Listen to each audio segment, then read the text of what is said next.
Hey all, Hipper here. We are out in what is probably the underdog of cruisers because Cheshire it's a quirky ship, and if you watch this channel, you know I like quirky ships, and I like taking ships that I considered maybe not inferior, but they're considered special by the community. And I like to take them out, and I like to get them at the top of the scoreboard in games because it's just fun. I mean, it's certainly more challenging than taking out a Weimar and getting to the top scoreboard. I mean, that is, it's not child's play, but it's pretty close to it. So there's far more challenge in a Cheshire here because, this ship here is quite squishy. It's got a huge citadel. It's only got 6 barrels. Right, 6 barrels. That is not a lot. If that's not enough, then you've also got a 16-second reload on this ship here. Yes, you have a 24% fire chance, which is really good, but pumping out damage in this thing here is quite difficult. The DPM is rather low. So really, you need to get your torpedoes in play if you want to get away with, like 100,000 damage or something like that. So here I have this random destroyer trying to smoke me up, which is kind of futile because I'm already in the position I want to be. I have plenty of cover, so I'm trying desperately to get him off my bow, and there he goes. And this happens a lot to me, like random people smoking me up, and then they just sit in the smoke with me. And okay, so what are we supposed to do now? I mean, we're blind. I sailed in here with the specific purpose of trying to spot destroyers, and now I can't see anything. So just have to wait for this destroyer here to actually spot, because I don't want to exit the smoke now that it's here. I might as well use it, but I mean, that is not the best play really. So really, this smoke serves no purpose. I can't be spotted in this position anyway, and even if I am spotted, no one can really hit me. So this is just a waste of a good smoke there, and especially a waste because the destroyer keeps sitting in the smoke with me, and really. So I'm trying to edge out here to see if to just have a peek, see if there's someone that I may not have actually seen approaching over from A, because I'm effectively blind here. I can only see what other people are seeing. So I'm just getting in a few citadels on the Weimar there. It's very nice. So he certainly didn't expect that. And the destroyer is still sitting in the smoke with me. So in a minute I'm going to ask him that, dude, I need intelligence data. I hate using that command because it's just so annoying. But I do use it because, I can't see anything.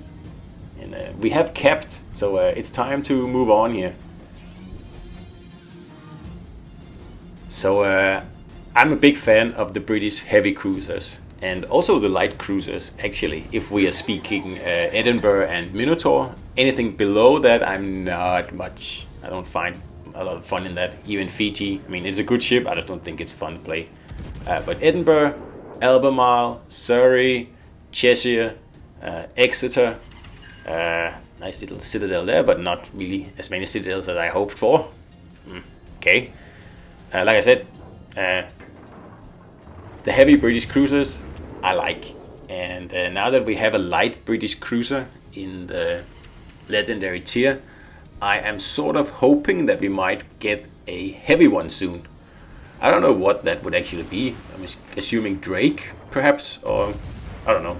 Can't really remember what the tier 10 is on PC, but that would be nice. I think that's what I'm looking forward to the most. Perhaps Henri 4 for the French. I'm assuming that'll be the legendary. That would also be great fun. But so far we got the Minotaur, and it's certainly better than what we had before, because we had 2 pretty, I'm not gonna call them duds, but quite disappointing American cruisers that really Wichita does their job better than they do. Give us some cruisers, please. Now you've given us 1, and that's a nice beginning, but there are still so many legendary battleships and destroyers that Wargaming, stop holding back on the cruisers, please.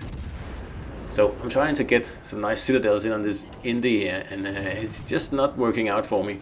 And that's one of the bad things about Cheshire. It tends to overpen citadels a lot. The same with Exeter. It's not so bad on Albemarle, but it's still not terrific. So the Reds have taken the A flank now, meaning that they are all going to push in to try to take B. And I'm pretty much the only ship here. I do have my destroyer friend around, but I'm not really putting too much faith in him. I mean, based on the stunt he pulled before. So I'm trying to set up a bit of a defensive position here, because I am going to get rushed now.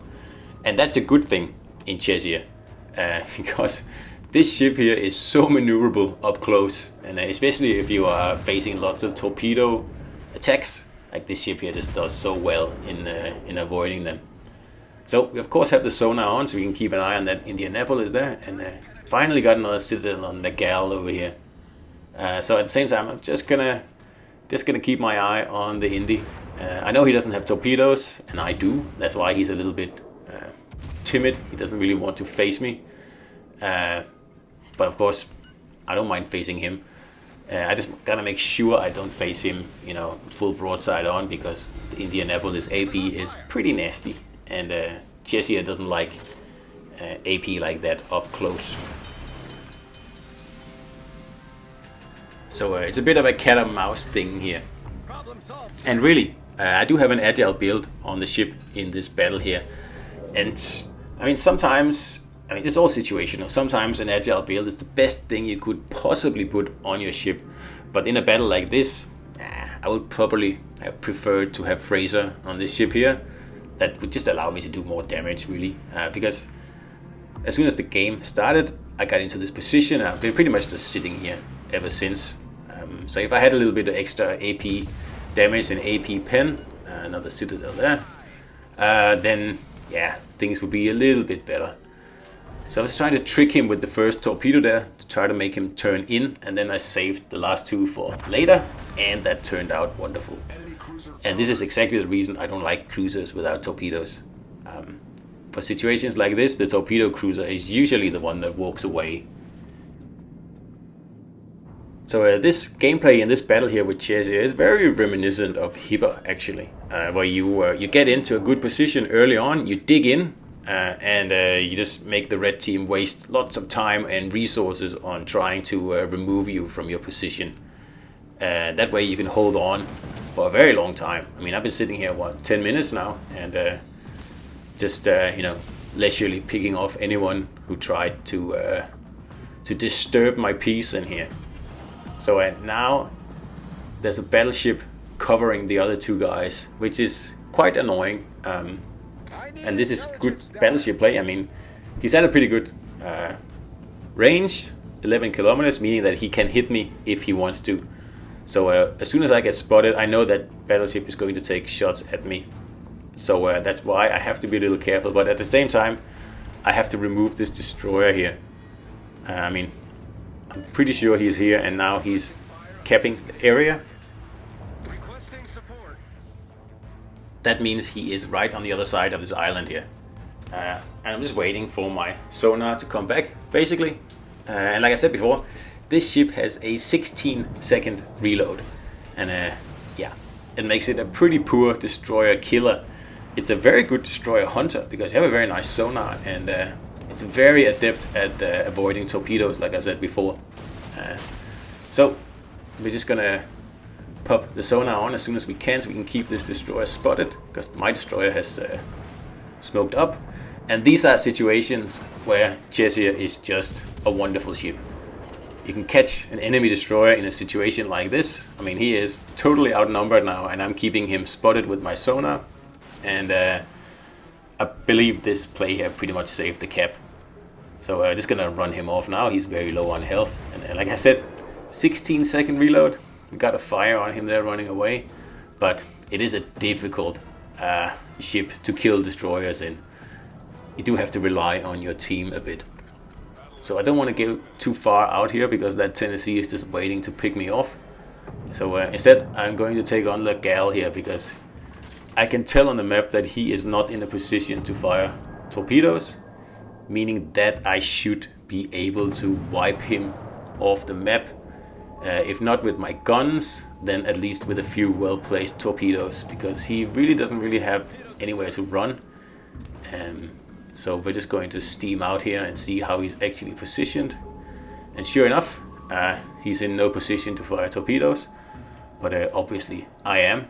So we're just going to angle a little bit, and he's realizing his mistake right here. You can see him powering up, and we don't even need the torpedoes.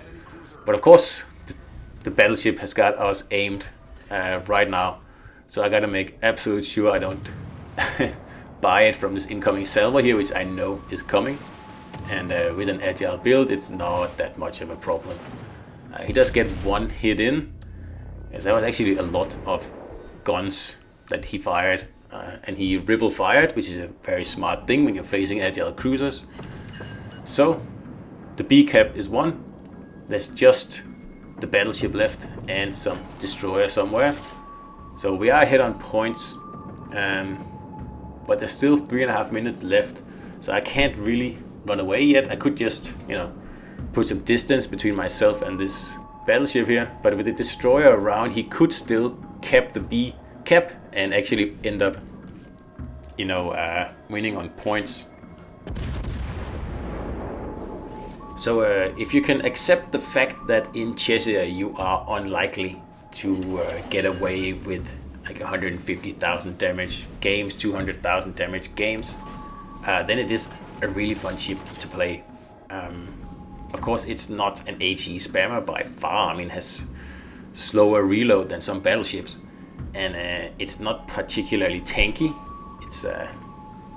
It's all right if you know how to angle it, very much like Albemarle, but it can get death struck quite easily. So it is a finicky ship that takes a bit of getting used to, and it requires high level commanders. If you go agile or not, it doesn't really matter. So it's just me and the Tennessee left here. So we are ahead on points. So there's really no point to really do anything about this guy. So I'm just gonna fire while I am safe, and then I'm going to hit into blue water, basically, because there's no way he can make it to B and cap. And just got a nice little fire on him there to say goodbye. And like I said, there's no way he can cap. That battleship is just way too slow to go anywhere, and there's only 2 minutes left. So I'm just going to basically run away into the wide blue ocean here and just enjoy my victory. Another thing to keep in mind about Cheshire is that I'm pretty sure it's the best AA ship at tier 6. I think standard it's 99, something like that. And trust me, if you kit this ship out as a full anti-aircraft platform, and you'll mostly be facing tier 5 carriers at this tier, you will have a clear sky medal in no time if the carrier goes for you, because you'll be able to shoot down the squadrons very, very easily. They might get off their first attack, but after that they're done for. Tier 7 carriers obviously a little bit more difficult, but you are still a major threat. So if you don't like to be the target of carriers, and I'm always the target of carriers, and that's why I've been playing Cheshire here lately, because it forces the carrier to stay away from you. And if they attack you, you're just going to absolutely deplane the carrier very, very quickly. Albemarle is also very good in the AA department, but nowhere near Cheshire, and also nowhere near Minotaur. I mean, these two ships here, they are just, well, something carriers should definitely stay away from. So I don't see many Cheshires out there in the wild, and I completely understand why, because it is a bit of a difficult ship in so many ways. Exeter, on the hand, at tier 5 is just a fantastic ship in any way, basically. And then you go up to the tier 6 Cheshire here, and you get punished with a much slower reload. And just, it's not easy to play. It's not a Weimar in any way. But like I said in the beginning of this video, that's a good thing, especially for people like me who like find it entertaining to do well in these ships here. And like I said, I had an agile build on the ship here, but I didn't really use it. So yeah, that's how it goes. Anyway, hope you enjoyed it, and see you out there.